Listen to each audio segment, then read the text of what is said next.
बृहस्पते प्रतीया रथेन रक्षोः वित्रागुमपपादमाः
रक्तशुक्लप्रभासर्क्यं दैवरुं महः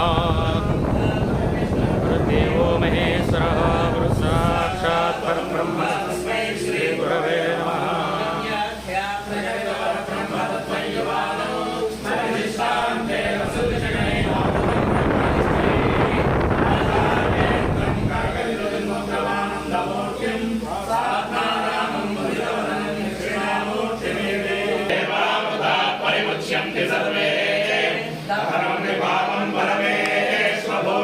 पुण्डरीकं वरमध्य सद्गुस्थं तत्राविरहरङ्गकरं विशोकस्तस्मै यदन्तस्तदुपासितव्यं यो वेदादौ स्वरप्रोक्तो वेदान्तेन प्रतिष्ठितः तस्य प्रयुरेणस्य यः परस्य महेश्वरः।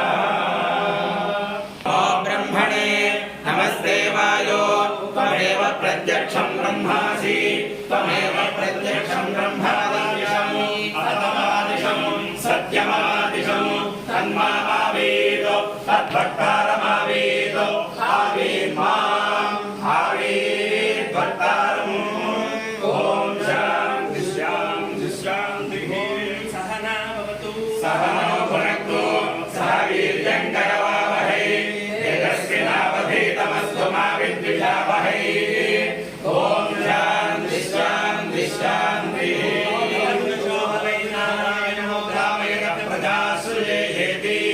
नारायणात् प्राणो जायते मनः सर्वेन्द्रियाणि वायुज्योतिराव।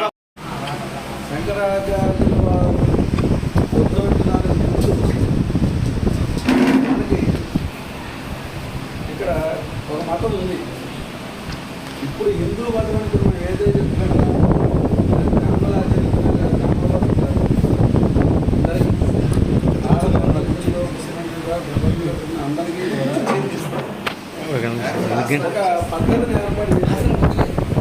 అది హిందూ మతంగా హిందూ దేశంలో ఉంది కాబట్టి అరేబియా కంటే ఇంకా అరేబియా క్రిస్టియన్ దేశాలంటే క్రిస్టియన్ మతం. అది హిందూ దేశంలో ఇక్కడే ఎందుకు చేయాల్సి వచ్చింది అంటే అంతకుముందు పాషండ మతంలో ఒక మతం ఉంది. పాషండులు అంటే ఏంటంటే వాళ్ళకి ఉచ్చ నీచాలు ఏం తెలియదు. మధుమాంసాలే భక్షణ చేసేవారు. ఇలాంటి సాత్విక ఆహారాలు కానీ సాత్వికమైన పళ్ళు కానీ మానవజాతి మొత్తం అంతా కూడా భారతదేశంలో మానవజాతి మొత్తం అంతా కూడా అలాగే ఉంది. అంతేకాదు శివాలయాలు ఆలయాలు అప్పుడు ఉన్నాయి. అప్పుడు కూడా శివాలయాల్లో అమ్మవారి గుడిలో కానీ ఎక్కడైనా సరే ఈ మాదక ద్రవ్యాలే నైవేద్యం పెట్టుకోవాలి. కళ్ళు సారాయి లాంటి వాటితో అభిషేకాలు చేసేవారు. ఆ మాంసాలు మధు మాంసాలను నైవేద్యం పెట్టుకోవాలి. అవే స్వీకరించారు. తద్వారా ఏమవుతుందంటే ఆ మధు మాంసాలు స్వీకరించడంతో మానవుడి యొక్క మేధాశక్తి రాక్షసత్వం పెరిగింది. ఇంకా చేస్తానండి పశుత్వం పెరిగింది. మనిషిలో ఉండే మానవత్వం పోయి రాక్షసత్వం పెరిగి పశువులాగా సంచరించడం మొదలుపెట్టారు. ఇది శంకరాచార్యుల వారికి ఉద్భవించడానికి ముందు ఉన్నటువంటి పరిస్థితి. ఆయన జన్మ అయిన తర్వాత పరిస్థితిని అంతా కూడా ప్రసాదించారు. సాక్షాత్తు పరమేశ్వరుడే ఇలా సంస్కరింపబడడానికి ఆ రూపంలో వచ్చాడు. ఎందుకంటే అంత బాల్య వయస్సులో అంత సంస్కారం చేయడం అనేటువంటిది మానవ ప్రయత్నం చాలా కష్టమైంది. కానీ ఆయన భారతదేశం అంతా తిరిగి అందరినీ సంస్కరించడానికి ప్రయత్నం చేసి ముఖ్యంగా ముందు దేవాలయాలను సంస్కరించారు. ఆలయాల్లో ముందు దేవుడికి ఈ మధుమాంసాలు నివేదన వ్యవహారం ముందు తీసేయాలి. అది తీసేయడం మూలంగా మనం దాన్ని భక్షించడం పానం చేయడం తగ్గుతుంది. తద్వారా మానవుల్లో మానవత్వం కొంచెం జరిగి రాక్షసత్వం తగ్గుతుంది, పైశాచికత్వం తగ్గుతుంది, ఈ స్వాదం తగ్గుతుంది, ఆవేశం తగ్గుతుంది. సాత్విక ఆహారం భుజించండి, సాత్వికంగా ఉంది, సత్వగుణంతో ఉండండి అనే దాన్ని ప్రబోధించడం కోసం ఆయన ముందుగా ఆలయాలన్నింటినీ కూడా ప్రక్షాళన చేసి అప్పటి నుంచి ఇప్పుడు జగద్గురు అన్నారు. ఆయన ఒక్కడే జగద్గురు. జగద్గురు అంటే ఎవరైతే ఆయనే. మిగతా వాళ్ళందరూ పాటిస్తున్న వాళ్ళే. మిగతా పీఠాధిపతులు ఉన్నారంటే ఆయన స్థాపించిన సంమతాల్లో కూడా సంమత స్థాపన చేసిన 4 దిక్కుల్లో 4 పీఠాలు స్థాపన చేసిన వాళ్ళు కొంతవరకే పరిమితి. దక్షిణార్థం ఉత్తరార్థం శృంగేరి వారు, కంచివారు, పూరి వారు అలా ఉన్న మనం జగద్గురువుగా పిలుచుకుంటాం తప్ప అసలు జగద్గురు అంటే శ్రీకృష్ణ పరమాత్మ తర్వాత అంటే విష్ణువు జగద్గురు. శ్రీకృష్ణ పరమాత్మ తర్వాత జగద్గురు అంటారు. ఆయనే ఈ ధర్మాన్ని కాపాడి, వేదాన్ని కాపాడి, శాస్త్రాన్ని కాపాడి ఈ పాషాణ మతం అనేటువంటి మతాన్ని సమూలంగా ప్రక్షాళన చేస్తున్నా కూడా ఇవాటి వరకు కూడా ఇంకా అక్కడక్కడక్కడక్కడ కూడా ఉన్నాయి. శివాలయాల్లోనే ఉన్నాయి. రామదేవత గుళ్ళ గురించి పక్కన పెట్టింది, తర్వాత వచ్చింది. ప్రత్యేకంగా శివాలయాల్లో కూడా ఒక తెగ కొంతమంది విడిపోయారు. అలా కుదరదు, మన కాపాడానికి తండ్రులాంటి చేస్తున్నాము అని మొదలుపెట్టేసినటువంటి వాళ్ళను ఇప్పుడు ప్రత్యేకంగా నేను అనకూడదు. కానీ శివాలయంలో శివార్చులు ఆ తర్వాతే మన వాళ్ళు బయటకు అచ్చులు వచ్చారు శివాలయంలో. అందుకు బయటకు కర్మకాండలే చేయించేవాళ్ళు కానీ శివాలయ అర్చనిస్తుంది. తర్వాత జనాలతో పెరిగారు, పోషణ తగ్గింది, బంగారం పెరిగింది, మార్పు రావడం మొదలుపెట్టిన తర్వాతనే మన వైదిక సాంప్రదాయంలో పూజలు మొదలైన తర్వాత ఆలయాలు ప్రక్షాళన అయిన తర్వాత మన వైదికులు కూడా దానిలో శివార్చన కోసం. అలా కాకుండా అప్పటి నుంచి ఇప్పుడు మిగిలిపోయిన వాళ్ళు ఎవరైనా ఉన్నారు అంటే వాళ్ళే శివార్చన. వాళ్ళలోనే ఇవాటి వరకు ఇంకా కూడా ఆ లక్షణాలు ఇంకా మనకి అక్కడక్కడ ఇంకా కనపడుతూనే ఉన్నాయి. ఆయన చేసినటువంటి శంకరాచార్యులు వారు చేసినటువంటి గొప్ప పని ఏంటంటే మానవతా విలువలను కాపాడారు, మన ధర్మాన్ని రక్షించారు, వేదాన్ని రక్షించారు. మనకి సరళంగా దాన్ని శంకర భాష్యం శంకర భాష్యాన్ని ఇచ్చింది లేదు. ప్రతి విషయాన్ని ఆయన కూలంకషంగా విపులంగా మనకి అమ్మాయి తెలియపరిచారు. కాబట్టి మీరు ఏ విషయం చూసినా శంకర భాష్యం తర్వాత ఏదైనా దాన్ని ఇచ్చింది లేదు అసలు. ఏ తీసుకున్న భాష్యం కావాలనుకున్నా శంకర భాష్యమే ఉంది. శంకర భాష్యం తర్వాత వచ్చే మీద ఉంది కూడా. కాబట్టి శంకరాచార్యుల వారు ఒక గొప్పతనం ఏంటంటే ప్రత్యేకంగా గొప్పతనం మనం విధంగా చెప్పలేకపోయినా జగద్గురువుగా ఆయన మనం కనీసం సంవత్సరాలు ఒక మాట అయినా సరే ఇలాంటి కార్యక్రమాన్ని మనం చేసుకుంటూ ఉండగా దాని పరంపర ఇంకా నడుస్తుంది. యదా యదా ధర్మస్య గ్లానిర్భవతి అభ్యుత్థానం ఆత్మస్య తదాత్మాను బ్రహ్మం భగవద్గీతగా ఎప్పుడైతే ధర్మానికి హాని కలుగుతుందో అప్పుడు మహానుభావులు వదిలిస్తారు. ఇది శంకరాచార్య వారి ఉద్భవానికి ప్రధానమైన కారణం. తదనంతర కాలంలో మనకు తెలుసుకున్న తర్వాత మనకు ఇంతకు ముందు తరంలో ఇంకో ఈ పట్టణం చంద్రశేఖరానంద సరస్సు చేసుకోవాలి కంచిపేట. ఆయన సత్సంవత్సరం 100 సంవత్సరాలు జరిగిందన్నా 3 సార్లు భారతదేశాన్ని రాజనగరం చేసి ఎన్నో ధర్మకార్యాలు చేసి ఆయన పాదం పెట్టిన ప్రతి దేవాలయంలో కూడా పవిత్రత కలిగి శ్రీచక్రము ఆ దేవాలయానికి సంబంధించినటువంటి మూల యంత్ర ప్రతిష్టాపన, మూల విగ్రహ ప్రతిష్టాపన, మళ్ళీ శంకరాచార్య వారి తర్వాత సంస్కరింపబడినటువంటి చేసినటువంటి వ్యక్తి మహానుభావులు ఎవరైతే ఆయన. అంత పడివారు అంత ఇది ఉన్నా కూడా భారతదేశం మొత్తం ఆయన కాలినాడికి దిగే ముందు సార్ మన అదృష్టం బట్టి 1968లో మన ప్రాంతానికి వచ్చారు.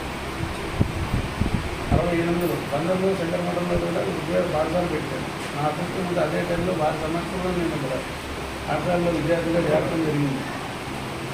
అది అనుగ్రహం. ఆ టైంలో ఇలా మన చలపల ప్రాంతానికి కూడా వచ్చారు. ఇండియన్ షుగర్ ఫ్యాక్టరీలోనే వారి పరివారం అంతా ఉండేవారు. ఇంటికి కలిసి అంశాలు దాకా ప్రయాణం చేశారు. ఈ ఆలయాలన్నింటినీ కూడా దర్శించారు. ఆయన పాదం పెట్టిన చోట, ఆయన వెళ్ళి అనుష్ఠానం చేసిన చోట, ఉన్న చోట ప్రతి దేవాలయం ఈ రోజుకి ఇలాంటి ఉచ్చస్థితిలో ఉన్నాయంటే ప్రతి దేవాలయానికి మూలకాలకు శంకరాచార్య వారి తర్వాత సంస్కరించబడినటువంటి వ్యక్తి ఎవరంటే నాకు. కాబట్టి ఇద్దరిని పెట్టారు. నాకు రామాయణం చూడడం నాకు చాలా ఆనందం. ఎందుకంటే శంకరాచార్య వారు ఏదో గ్రంథాల్లో ఉన్నాయి. ప్రత్యక్షంగా కొంతవరకు చూసినటువంటి విషయం కంటిన్యూ మనం తెలుసుకున్నాం. మనకి మా సమయంలో ఎక్కువ కాలం కాలేదు. కాబట్టి అటువంటి పరిస్థితుల్లో ఆ పరంపర ఆ కంచి చంద్రశేఖరేంద్ర స్వామి వారి యొక్క పరంపరని ఇవాటి వరకు కూడా మనం కూడా ఆచరిస్తూ ఉన్నాం. ఆ అనుష్ఠానము, ఆ సదాచారము, సంధ్యావందనాన్ని జరుగుతున్నాయి. ఇవాటి వరకు కూడా వారి ఆధ్వర్యంలో అనేక వేదపక్షాలు ఉన్నాయి. విద్యలు కూడా కొత్తగా కూడా ఈ మధ్యలో చేస్తారు వరికడం. ఈ మధ్యకాలంలో ఈయన తర్వాత ఆయన జయంత సరస్సు ఆయన మహానుభావుడే. ఆయన దిగినంత ప్రాంతం ఆయన దిగాడు. ఆయన గొప్ప సంస్కరణ. లౌకిక వ్యవహారం కూడా జోడించలేదు. జయంత సరస్వతి వచ్చిన తర్వాత మిగతానికి కొంత లౌకిక వ్యవహారం కూడా జోడిస్తే మిగతా వాళ్ళని కూడా కేవలం వైదిక కర్మలు ఆచరించే వాళ్ళే కాకుండా లౌకికలు కూడా ఉన్నారు కదా. కొంతమంది వ్యవసాయదారులు ఉన్నారు. మాకేంటి పని అనుకునేవాడు, ఉద్యోగస్తులు ఉన్నాడు, మాకేమిటి పని అనుకునేవాడు. అలా కాదు నాకు అందరికీ ఉన్నటువంటి ధర్మం ఇది, హిందూ ధర్మాన్ని ఆచరించాలని చంద్రశేఖరేంద్ర సరస్వతి స్వామి వారి తర్వాత జయేంద్ర సరస్వతి స్వామి వారు మిగతా అందరినీ కూడా కల్పించారు. ఆయన కూడా గొప్ప సంఘ సంస్కృతి. ఆయన తదనంతరం ఇప్పుడు ఉన్నటువంటి చిన్నస్వామి వారు విజయేంద్ర సరస్వతి. ఈ మధ్యకాలంలో ఆయన చేసిన గొప్ప పని ఏంటంటే ఇవాళ నవీన కాలంలో ఆడపిల్లలు కూడా బాగా చదువుకుంటున్నారు. అందరూ బీటెక్లో, ఎంటెక్లో, సిఏలు, ఎంఏలు, ఐఏఎస్లు, ఐపీఎస్ పెద్ద చదువుకుంటున్నారు. మన ఆచార వ్యవహారంలో మర్చిపోతారు. ఎక్కడో ఏ దేశంలో ఉద్యోగం చేస్తారు, ఎక్కడో ఉంటున్నారు, ఏదో చేస్తారు. అలాంటి విషయాన్ని ఆయన దృష్టికి వెళితే గత 2 సంవత్సరాల నుంచి ఆయన ప్రత్యేకంగా సదాచార శాస్త్రీయ పాఠశాలను పెట్టారు. ఆడపిల్లలకి ప్రత్యేకంగా చదువుకునేటువంటి పిల్లలకి వాళ్ళకి విద్యాబుద్ధులు నేర్పుతూ మన ఆచార వ్యవహారాలన్నీ కూడా నేర్పిస్తున్నారు. పూర్వ సాంప్రదాయంగా కుటుంబ వ్యవస్థ పడిపోకుండా ఎలా ఉండాలి ఏమిటి, ఎందుకంటే ఈ మధ్య చాలా మార్పులు వచ్చాయి. ఈ ఎంటెక్ బీటెక్లు వగేరాలు వచ్చిన తర్వాత వచ్చిన మార్పుల్లో